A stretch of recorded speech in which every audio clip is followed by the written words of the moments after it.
कुछ कंडीशंस जहाँ पे हमें एंडोवीनस लेज़र या ग्लू ट्रीटमेंट वेरिकोज वेन्स के लिए अवॉइड करना चाहिए।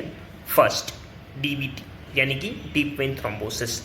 डीवीटी में बेसिकली वेन्स के अंदर एक क्लॉट बनता है जो कि आगे जाके वेन्स के वाल को डैमेज करता है और इन पेशेंट्स को कई बार वेरिकोज वेन्स देखने को मिलती है। सो अगर आपको varicose vein secondary to DVT है तो आपको लेज़र अवॉइड करना चाहिए।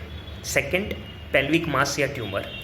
अगर कुछ पेशेंट्स के पेट के अंदर कोई बड़ी गांठ या ट्यूमर है जिसके कारण उनको वेरिकोज वेन्स डेवलप हो रही है तो भी एंडोवीनस लेज़र अब्लेशन या ग्लू ट्रीटमेंट से आपको फ़ायदा नहीं होने वाला और आपको ये ट्रीटमेंट ऑप्शन अवॉइड करना चाहिए। थर्ड, प्रेगनेंसी के दरमियान वेन्स के अंदर प्रेशर बढ़ता है जिनके कारण कई प्रेग्नेंट फीमेल्स को वेरिकोज वेन्स देखने को मिलती है। बट प्रेगनेंसी खत्म होने के साथ ही ये वेरिकोज वेन्स अपने आप रिजॉल्व हो जाती है और इसके लिए जनरली कोई दूसरा ट्रीटमेंट नहीं लगता। फोर्थ, कुछ रेयर जेनेटिक बीमारी या फिर कई बार पैरों पे चोट लगने की वजह से वेन्स और आर्टरी के बीच में एक फिशुला बन जाता है, एक कम्युनिकेशन बन जाता है जिनके कारण आर्टरीज का हाई प्रेशर ब्लड वेन्स के अंदर आने लगता है और पेशेंट को वेरिकोज वेन्स जैसे सिम्टम्स डेवलप होने लगते हैं।